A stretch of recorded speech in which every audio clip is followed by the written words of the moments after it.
Hello students, আমি Moumita ma'am. আশা করি তোমরা সকলে খুব ভালো আছো। Welcome back to our channel. Students, আজকে আমি তোমাদের থার্ড সেমিস্টারের মেজর পলিটিক্যাল সায়েন্সের পেপার 3 থেকে অ্যারিস্টটলস থিওরি অফ রিভলিউশন বা বৈপ্লবিক তত্ত্ব এর উপরে ক্লাসটি নেব। এটা করালেই তোমাদের কিন্তু ইউনিট 1 প্রায় কমপ্লিট হয়ে যাবে। তো ক্লাসটি শুরু করার আগে বলে রাখি যে যারা এখনো আমাদের সাথে অনলাইনে যুক্ত হওনি বাট পড়তে চাইছো আমাদের কাছে, তারা কিন্তু আমাদের অফিসিয়াল নাম্বারে যোগাযোগ করে আমাদের সঙ্গে যুক্ত হয়ে যেতে পারো। কেননা আমাদের অনলাইন ক্লাস অলরেডি শুরু হয়ে গেছে এবং নোটসও কিন্তু প্রোভাইড করা আমরা শুরু করে দিয়েছি। এবং তোমাদের যেহেতু বলেছিলাম যে আমরা অগাস্টের শুরু থেকে ক্লাসটা নেওয়া শুরু করব, সেই হিসাবেই কিন্তু আমরা অনলাইন ক্লাস শুরু করে দিয়েছি এবং নোটসও দেওয়া শুরু করেছি।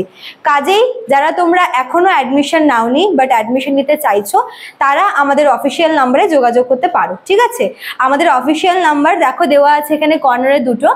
একটা হচ্ছে 6295916282 আর একটা হচ্ছে 7076398606। এই দুটো আমাদের সেন্টারের হেল্পলাইন নাম্বার। তোমরা যে কোনো একটি নাম্বারে যোগাযোগ করে যুক্ত হয়ে যেতে পারো। এবং তোমাদের এবারের কোর্স ফি 1199 টাকা রাখা হয়েছে। তোমাদের কথা ভেবেই আমরা অ্যামাউন্টটা আর বেশি বাড়াইনি, না হলে কিন্তু বাড়ানোর কথা হচ্ছিল, বাট অনেকে বলেছিলে যে ম্যাম মানে না বাড়ালেই ভালো হয়, তো ওই জন্যই কিন্তু আমরা 1199 টাকাই রেখেছি। তো তোমরা যারা অ্যাডমিশন নিতে চাইছো তারা কিন্তু এর মধ্যে আমাদের সাথে যোগাযোগ করে নাও। ঠিক আছে, চলো দেরি না করে শুরু করে দিই আজকের ক্লাসটি। দেখো, অ্যারিস্টটলের থিওরি অফ রিভলিউশন বা বৈপ্লবিক যে তত্ত্বটা আছে এর ব্যাপারে তিনি তার যে গ্রন্থ আছে পলিটিক্স, সেই গ্রন্থে কিন্তু এর একটা ডিটেইল আলোচনা করেছেন। ঠিক আছে, তিনি বলেছেন যে এই যে বিপ্লব, এই বিপ্লব কিন্তু কখনো একদিনে আসে না। দিনের পর দিন ধরে মানুষের মনে জমে থাকা ক্ষোভ, অভিমান, রাগ, তারপর অসন্তোষ, এই সমস্ত কিছু কিন্তু একেবারে যখন উগরে বেরিয়ে আসে তখনই কিন্তু এই বিপ্লবের সূত্রপাতটা ঘটে। ঠিক আছে, অর্থাৎ বিপ্লব যে মানে ঘটে সেটা হচ্ছে একদিনে ঘটে না, সেটা দিনের পর দিন জমতে জমতে জমতে জমতে একবারে এটা কিন্তু বেরিয়ে আসে।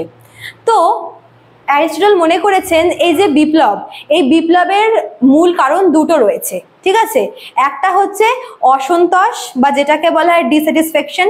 ঠিক আছে, একটা হচ্ছে অসন্তোষ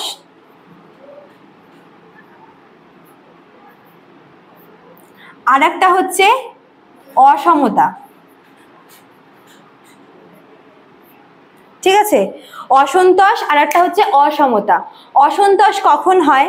অসন্তোষ তখনই হয় যখন মানুষ মনে করে, জনগণ যখন মনে করে যে সে তার ন্যায্য পাওনাটা পাচ্ছে না।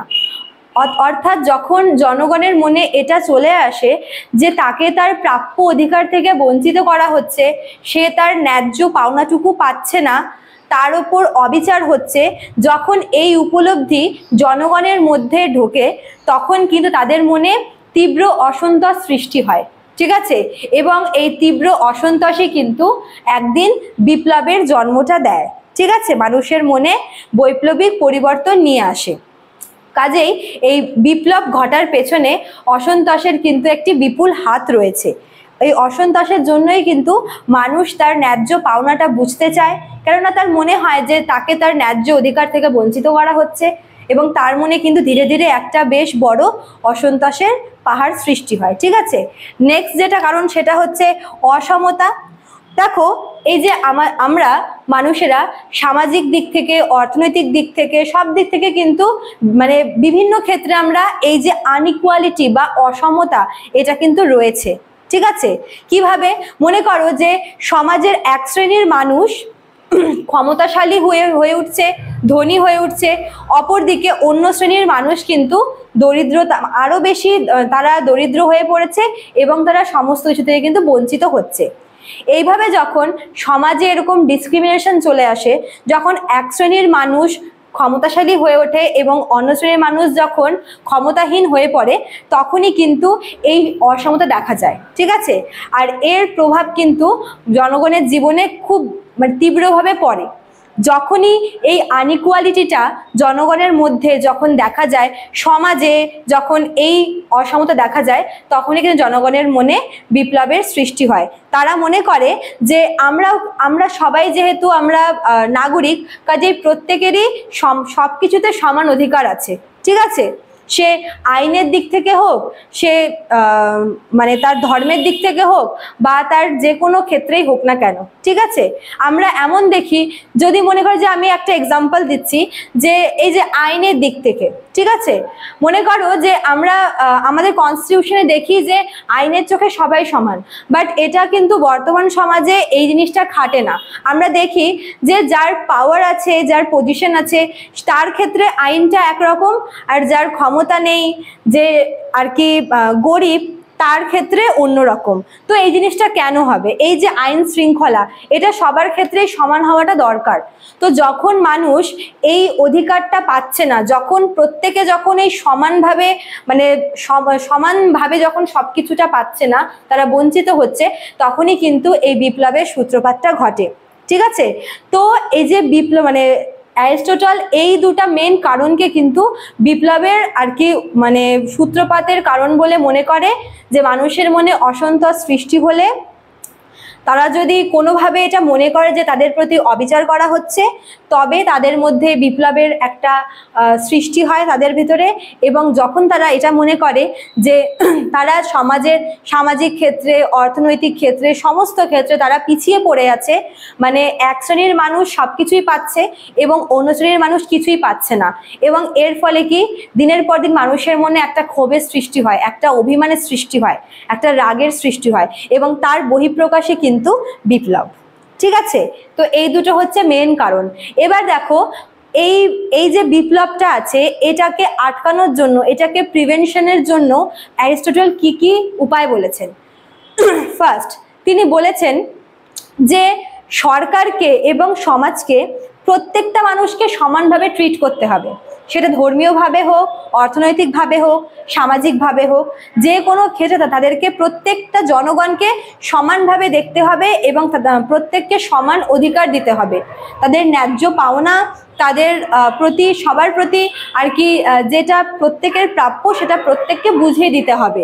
তার মানে এর মাধ্যমেই কিন্তু আমরা দেখব যে জনগণের মধ্যে জমে থাকা ক্ষোভটা কিন্তু ধীরে ধীরে কমে যাবে। যখন তারা দেখবে যে না, প্রত্যেককে ইকুয়ালি ট্রিট করা হচ্ছে, তখন তারা কিন্তু অটোমেটিক্যালি ভাববে যে না, আমরাও সবার মতো অধিকার পাচ্ছি। তো এটা একটা উপায় অ্যারিস্টটল বলেছেন। নেক্সট 2 নম্বর তিনি যেটা বলেছেন সেটা হচ্ছে আইন শৃঙ্খলা এবং সুশাসন। তিনি বলেছেন এই যে আইন, যেখানে হচ্ছে বর্তমানে আইন শৃঙ্খলা কিন্তু খুব একটা বেশি মানে শৃঙ্খলাবদ্ধভাবে মানা হয় না। ঠিক আছে, যেটা বললাম আমি একটু আগে, যে এক শ্রেণীর মানুষের কাছে মানে মানুষ আইন মানে তাদেরকে আইন অন্যভাবে দেখে এবং অন্য শ্রেণীকে আরেকভাবে দেখে। ঠিক আছে, এই যে মানে দ্বিচারিতা, এটা যতদিন না কমবে ততদিন কিন্তু মানুষের মন থেকে ক্ষোভ বা অভিমানটা যাবে না। ঠিক আছে, কাজেই এই যে আইন, তারপর হচ্ছে শাসন, এই সমস্ত কিছু প্রত্যেকের ক্ষেত্রে কিন্তু ইকুয়াল হওয়া প্রয়োজন। ঠিক আছে, 3 নম্বর যেটা উপায় বলেছে সেটা হচ্ছে আমরা যাদেরকে সমাজকে এগিয়ে নিয়ে যাওয়ার জন্য নির্বাচন করি, মানে নেতা এবং নেত্রীরা, এদের প্রত্যেকেরই উচিত নিজস্ব মানসিকতাকে, বিবেককে উন্নত করা। ঠিক আছে, এবং প্রত্যেককেই উচিত যে নিজেদেরকে সুশিক্ষিত করে তোলা। কেননা একটি সমাজকে, একটি দেশকে এগিয়ে নিয়ে যাওয়ার জন্য কিন্তু এই যে সমস্ত নেতা নেত্রীরা রয়েছে, ওদের প্রত্যেককে বিবেকপূর্ণ, উন্নত মানসিকতার এবং কিন্তু সুশিক্ষিত হওয়াটা খুবই প্রয়োজন। ঠিক আছে, কাজেই যদি যাদেরকে আমরা সমাজের আর কি চালনা করার দায়িত্ব দিয়েছি, তারা যদি প্রত্যেকে উন্নত মানসিকতার হয়, তারা যদি প্রত্যেকে বিবেকী হয়, প্রত্যেকে যদি সুশিক্ষিত হয়, তবেই কিন্তু সমাজে এই সমস্ত ভেদভাব থাকবে না এবং এর ফলে কিন্তু প্রত্যেকে সমস্ত অধিকার সমানভাবে পাবে এবং প্রত্যেকে নিজের ন্যায্যতাটা পেয়ে যাবে, এবং এর ফলে কিন্তু এই যে বিপ্লব, এটার সৃষ্টি আর হবে না। তো এই 3টা উপায় তিনি বলেছেন কিভাবে বিপ্লবকে আটকানো যায়।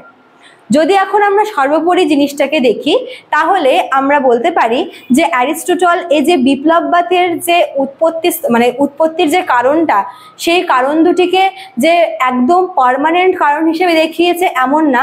তিনি মনে করেন যে এই জিনিসটাকে কন্ট্রোল করাটা মানে কন্ট্রোল করার উপায় আছে, এবং সেই মোতাবেক কিন্তু তিনি ওই 3টা উপায়ের কথা বলেছে।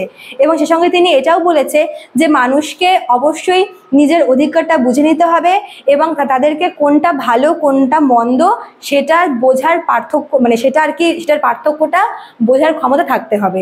ঠিক আছে, তো স্টুডেন্টস আজকে এতটুকুই ছিল তোমাদের অ্যারিস্টটলস থিওরি অফ রিভলিউশন। আশা করি তোমরা বুঝতে পেরেছো, আমি তোমাদের খুব ইজি করে বোঝানোর চেষ্টা করলাম। ভালো লাগলে অবশ্যই তোমরা লাইক কমেন্ট করবে, শেয়ার করবে। দেখা হচ্ছে নেক্সট ক্লাসে। Thank you.